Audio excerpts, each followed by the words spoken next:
റോയി ജനിച്ചു വളർന്ന ആലപ്പുഴയാണ്. അതെ. ആലപ്പുഴ സാമൂഹ്യ രാഷ്ട്രീയ രംഗത്ത് സജീവമായിട്ട് പ്രവർത്തിക്കുന്ന ആളാണ്. ഒട്ടേറെ ചാരിറ്റി ചെയ്യുന്ന ആളാണ്.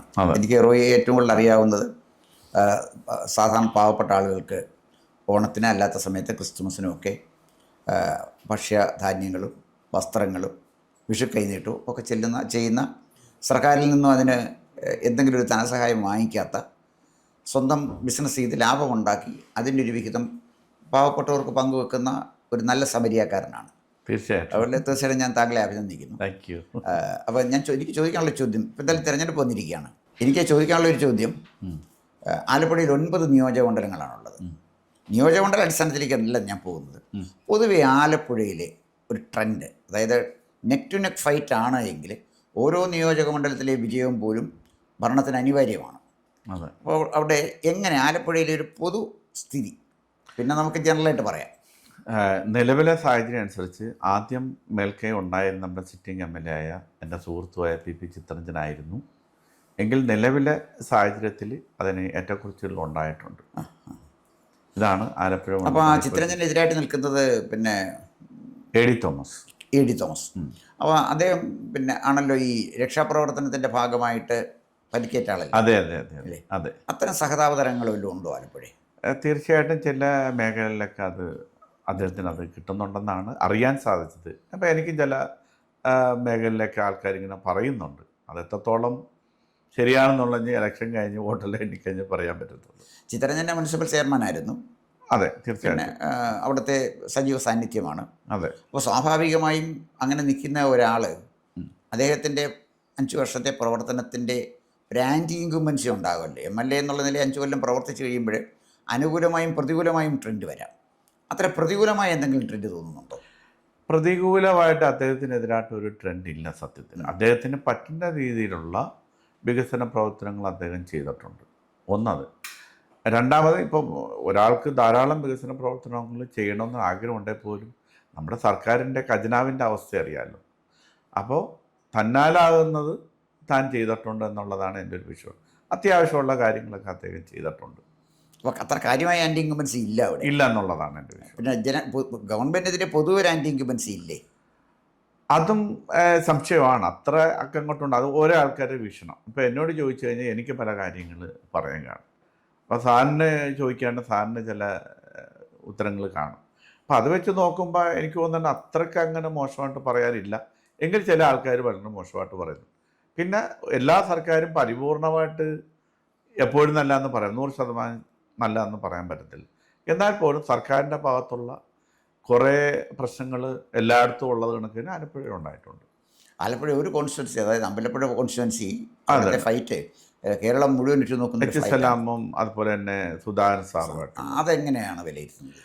അതും തീർച്ചയായിട്ടും സുധാകരൻ സാർ എത്രയോ നാൾ കമ്മ്യൂണിസ്റ്റ് പ്രസ്ഥാനത്തിൽ നിന്നും പെട്ടെന്ന് അവർ തമ്മിലുള്ള എന്തോ അനൈക്യോ അല്ലെങ്കിൽ മറ്റുള്ള സാഹചര്യങ്ങൾ കൊണ്ട്, ഉദാഹരണത്തിന് എനിക്ക് തോന്നുന്ന കഴിഞ്ഞ ഭരണം സുധാകരൻ സാറിനെ ML മാറ്റി നിർത്തിയത്, അത് സുധാകരൻ സാറിനെ മാത്രമല്ല തോമസ് ഐസക് സാറിനെയും മാറ്റി നിർത്തുന്നത്. പക്ഷെ അവരൊക്കെ പ്രഗത്ഭരായിട്ടുള്ള ആൾക്കാരായിരുന്നു. പക്ഷെ അവർ ഉണ്ടായിരുന്ന സമയത്ത് ആലപ്പുഴക്കൊരു നല്ലൊരു വികസനത്തിൻ്റെ തുടക്കം കുറിച്ചത് ബഹുമാനപ്പെട്ട തോമസ് ഐസക് സാറും സുധാകരൻ സാറൊക്കെ തന്നെയാണ്. അത് മാറ്റിയില്ലാത്തത് നമുക്ക് പറയാൻ പറ്റത്തില്ല. അപ്പം അതിൻ്റെ കണ്ടിന്യൂഷനാണ് ഇപ്പോൾ ഇവർ ചെയ്തുകൊണ്ടിരിക്കുന്നത്. അപ്പോൾ ഇതിനകത്ത് എല്ലാവർക്കും വിരൽ ഒരു കയ്യൊപ്പുണ്ട്. ആലപ്പുഴ പല റോഡുകളും BMNBCയിൽ ടാർ ചെയ്താണ്, ചിലത് കോൺക്രീറ്റ് ചെയ്തിട്ടുണ്ട്. കാരണം ആലപ്പുഴയുടെ ഒരു കാലാവസ്ഥ എങ്ങനെയാണല്ലോ, വളരെ ലൂസ് സോയിലാണല്ലോ. അതുപോലെ തന്നെ അവിടെ പാലങ്ങൾ പണിതതും ഒക്കെ G. സുധാകരൻ്റെ കാലഘട്ടത്തെ വർക്കാണ്. തീർച്ചയായിട്ടും അത് അവസാനിപ്പിച്ച് കഴിഞ്ഞപ്പോഴേ നടക്കിയ ഉദ്ഘാടനത്തിന് അദ്ദേഹത്തെ പങ്കെടുപ്പിച്ചില്ല എന്നൊരു പരാതിയൊക്കെ വന്നിരുന്നു. അതിന് ഒരു ജനകീയമായി അതിനോടുള്ളൊരു അതൃപ്തി ഉണ്ടോ അവിടെ? തീർച്ചയായിട്ടും. ഇപ്പോൾ രാഷ്ട്രീയം പറയുമ്പോൾ ഈ പറഞ്ഞ നമ്മളിപ്പോൾ എത്ര നല്ല ആളെന്ന് പറഞ്ഞാലും അവർക്ക് ഇപ്പോൾ എൻ്റെ അടുത്ത സുഹൃത്താണ്, എൻ്റെ പരിധിയിൽ നിൽക്കാത്ത ഒരാൾ പുറത്തു പോകുമ്പോൾ ഞാൻ പല കാര്യങ്ങൾ പറയും. പക്ഷെ അത് ജനങ്ങളാണ് തീരുമാനിക്കേണ്ടത്. അവർ ഇപ്പോൾ ഏതൊരു പാർട്ടിയാണേലും അവർക്ക് അവരുടേതായിട്ടുള്ള ഒരു എന്താ പറയുക നടപടി അല്ലെങ്കിൽ അവർക്ക് എഗൻസ്റ്റായിട്ട് പ്രവർത്തിക്കുക എന്നുള്ള അവരുടെ ധർമ്മമാണ്. പക്ഷെ പൊതുജനത്തിന് ആ ഒരു ധർമ്മം നോക്കേണ്ട കാര്യമില്ല. ഇപ്പോൾ ഞാനൊരു പൗരൻ എന്ന നിലയിൽ അപ്പോൾ അദ്ദേഹത്തിന് നല്ലതോണോ ചീത്തയാണെന്ന് വിലയിരുത്തേണ്ട ഉത്തരവാദിത്തം എൻ്റെത് മാത്രമാണ്. ഞാനൊരു പാർട്ടിക്കാരനല്ല. അപ്പോൾ എനിക്ക് അതിനകത്ത് ചേരാനായിട്ട് ഞാൻ ആഗ്രഹിക്കുന്നത്. അപ്പോൾ എൻ്റെ നിലപാട് എന്താണെന്നുള്ളത് ആ വോട്ട് ചെയ്യാൻ നേരത്താണ് അവിടെ പ്രകടിപ്പിക്കാൻ പറ്റത്തുള്ളൂ. അത് തീർച്ചയായിട്ടും നടക്കുമെന്നുള്ളതാണ് വിശ്വസിക്കുന്നത്. ഓരോ പൗരൻ്റെ നിലപാടുകൾ അവരുടേതായ സ്വകാര്യമായ താല്പര്യങ്ങളാണ്, തീർച്ചയായും. അതനുസരിച്ചായിരിക്കും. അതെ അതെ. ഈ ജാതിമത താല്പര്യങ്ങൾ എങ്ങനെ നിൽക്കും ആലപ്പുഴ? ജാതിമത താല്പര്യം തീർച്ചയായിട്ടും അത് നേരത്തെ ജാതി അല്ല മതപരമായിട്ടുള്ള പ്രീണനം ഉണ്ടായിട്ടുണ്ടായിരുന്നു. അതിൽ അവസാനമായപ്പോൾ അതിൽ നിന്നും ഇപ്പോൾ ഓരോ പാർട്ടികളും ചെയ്യുന്ന കാര്യങ്ങൾ അവർ തനിയെ പഠിക്കുന്ന ഒരു സമയം വരും. 5 വർഷമാണ് ഭരിക്കാനുള്ള കാലാവധിയെങ്കിൽ അത്യാവശ്യം 5ാമത്തെ വർഷമെങ്കിലും ഇത്രയും നാൾ നമ്മളെ അതുകൊണ്ട് എന്തൊക്കെ ഗുണം നമുക്കുണ്ടായി, എന്തൊക്കെ ഗുണം മറ്റുള്ള ജാതികൾക്കുണ്ടായി എന്നൊക്കെ ഉള്ളൊരു വിലയിരുത്തൽ വരുമ്പോൾ അത് ചിലപ്പോൾ അവർ തിരുത്താൻ നോക്കും. ആ തിരുത്തൽ ചിലപ്പോൾ ചെയ്തതിനും വലിയ പ്രശ്നമായിട്ട് മാറിയിട്ടുണ്ടാകും. അങ്ങനെയുള്ള ചില കാര്യങ്ങളൊക്കെ ഉണ്ടായിട്ടുണ്ട് ആലപ്പുഴയിൽ. ആലപ്പുഴ എന്ന് പറയുന്നത് പുന്നപ്ര വയലാറിൻ്റെ നാടാണ്. അതെ. അപ്പോൾ ഈ പുന്നപ്ര വയലാറിൻ്റെ നാടായ പിന്നെ ആലപ്പുഴ വർഗീയമായ സ്വാധീനം, അതായത് ജാതിമത ചിന്തകൾ വോട്ടർമാരെ സ്വാധീനിക്കുന്നു എന്ന് അത് പ്രകടമാണെന്ന് തോന്നുന്നുണ്ടോ? അത് എനിക്ക് തോന്നുന്നത് സാറേ, ഈ ജാതിമത ചിന്താഗതി ഇല്ലാത്തത് 3 വസ്തുക്കൾക്ക് മാത്രമേ ഉള്ളൂ: കാറ്റിനും വെള്ളത്തിനും അത് മറ്റുള്ള വായുവിനും. അതൊഴിച്ച് ബാക്കി എല്ലാ മനുഷ്യരുടെ ചിന്തകളിലും ഈ പറഞ്ഞ സാധനം ഉണ്ടാക്കി വെച്ചിരിക്കുകയാണ്. അതിനി മാറ്റണ കുറേ കാലങ്ങൾ കഴിഞ്ഞ് മാത്രമേ ഓരോ മനുഷ്യൻ്റെ ഉള്ളിൽ നിന്നും മാറ്റിയെടുക്കാൻ പറ്റത്തുള്ളൂ. അപ്പോൾ ആ ചോദ്യം സാറിന് മനസ്സിലായി കാണുമെന്ന് ചോദിക്കും. തീർച്ചയായിട്ടും. എവിടെയാണ് അതില്ലാത്തത്? നമ്മൾ കുടിക്കുന്ന വെള്ളത്തിലില്ല, വായുവിനില്ല, ഈ പറഞ്ഞ ബാക്കി എല്ലായിടത്തും ഈ പറഞ്ഞ സാധനമുണ്ട്. അത് ഓരോ ജാതിയുടെ എണ്ണം അനുസരിച്ചാണ് കാറ്റ് എങ്ങോട്ട് വീശണില്ല എന്ന് വിചാരിക്കുന്നത്. അത് കൃത്യമായിട്ട് കേരളമെമ്പാടുമുള്ളൊരു കാര്യം മാത്രം, ഇന്ത്യയുള്ള. അല്ല, അതിനകത്ത് മറ്റൊരു കാര്യമുള്ളത്, ആലപ്പുഴ വിപ്ലവത്തിൻ്റെ നാടാണല്ലോ. വിപ്ലവത്തിൻ്റെ ഈറ്റില്ലെന്ന് പറയുന്നത് ആലപ്പുഴയെക്കുറിച്ച്. അവിടെ എൻ്റെ ഓർമ്മ 1977 തോന്നുന്നത്. PK വാസുദേവൻ നായർ CPIയുടെ സമുന്നതനായ നേതാവാണ്, മുഖ്യമന്ത്രിയായി കിട്ടുന്ന ആളാണ്. ആ PKV അവിടെ തോൽപ്പിച്ചത് NDPയുടെ സ്ഥാനാർത്ഥി KP രാമചന്ദ്രൻ നായരാണ്. അതെ. അന്ന് കേരളം ഞെട്ടി. അതെ. കാരണം ആലപ്പുഴ ആളുകളുടെ ഒരു മെൻറ്റാലിറ്റി, ഡെമോഗ്രഫി എവിടെ നിൽക്കട്ടെ, രണ്ടുപേരും ഒരേ കമ്മ്യൂണിറ്റി നിൽക്കുന്നത് കൊണ്ട് ഡെമോഗ്രഫിക്ക് വലിയ കാര്യങ്ങളൊന്നുമില്ല. പക്ഷേ ആലപ്പുഴക്കാർ അത്തരത്തിൽ വോട്ട് ചെയ്തു. ഈ 77 എൻ്റെ ഓർമ്മ, വർഷം ഞാൻ കൃത്യമായിട്ട് ഓർക്കുന്നില്ലെങ്കിൽ പോലും. അപ്പോൾ അങ്ങനെ അത്ഭുതങ്ങൾ നടന്നിട്ടുള്ള സ്ഥലമാണ് ആലപ്പുഴ. അരൂര് KR ഗൗരിയമ്മ ജയിച്ചിട്ടുമുണ്ട്, തോറ്റിട്ടുമുണ്ട്. അതെ. ഇല്ലേ? അതെ. അപ്പം ഗൗരിയമ്മയെ പോലെ ഒരാളിനെ ജയിപ്പിച്ചിട്ടുണ്ട്, അവിടെ തോൽപ്പിച്ചിട്ടുണ്ട്. അതാണ് ഒരു ഇത് നിൽക്കുന്നത്. അപ്പോൾ ആലപ്പുഴ എന്ന് പറയുന്നത് ആളുകളുടെ ഒരു മനസ്സ് പ്രവചനാതീതമായൊരു മനസ്സാണ് എന്ന് ഞാൻ പറഞ്ഞാൽ അത് നിഷേധിക്കാൻ പറ്റുമോ? തീർച്ചയായിട്ടും. കാരണം ആലപ്പുഴയെക്കുറിച്ച് പറയുന്നത് ആ കാലഘട്ടത്തിൽ ചിന്തിച്ച ആൾക്കാരാണ്. ഇന്നത്തെ തലമുറ ടോട്ടലി ഡിഫറെൻ്റാണ്. അവർ ചിന്താഗതികൾ വേറെയാണ്. അപ്പോൾ ആ ഒരു സമൂഹത്തെയും ഇപ്പോഴുള്ള സമൂഹത്തെയായിട്ട് നമുക്കൊരിക്കലും കമ്പാരിസൺ ചെയ്യാൻ പറ്റില്ല. അന്ന് ചിലപ്പോൾ അത് ആവശ്യമായതുകൊണ്ട് ജനങ്ങൾ അന്നത്തെ കാര്യത്തിനനുസരിച്ച് മുന്നേറിയെങ്കിൽ ഇന്നത്തെ സാഹചര്യം തികച്ചും വ്യത്യസ്തമാണ്. ഇന്ന് എവിടെ പോയാലും ജാതിയും മതവും അവർക്ക് മേൽക്കൈ കിട്ടുന്ന കാര്യങ്ങൾ മാത്രമാണ് ഓരോ രാഷ്ട്രീയ പ്രസ്താവനകളും ചെയ്തുകൊണ്ടിരിക്കുന്നത്. അതിൻ്റെ ആയിട്ടുള്ള പ്രശ്നങ്ങളുണ്ട്. ഇപ്പോൾ അവിടെ വെല്ലുവിളി നേരിട്ടത് CPIM ആണ്. അതെ. കാരണം ഇത് ഈ ആലപ്പുഴ എന്ന് പറഞ്ഞാൽ ഒരു നിസ്സാരമണ്ടൊക്കെ ചരിത്രത്തിൽ തള്ളിക്കളയാൻ കഴിയുന്ന സ്ഥലമല്ല. അതെ. TV തോമസിൻ്റെ നാടാണ്. അതെ. ഗൗരിയമ്മയുടെ നാടാണ്. അതെ. VS അച്യുതാനന്ദൻ്റെ നാടാണ്. ഇതിലെല്ലാം ഉപരി R സുഗതൻ്റെ നാടാണ്. R സുഗതനെ പോലെ ത്യാഗതനായ ഒരു രാഷ്ട്രീയക്കാരനൊരു തൊഴിലാളി പ്രവർത്തകൻ ഉണ്ടായിട്ടില്ല. ഇവരുടെ എല്ലാം നാടാണ് ആലപ്പുഴ.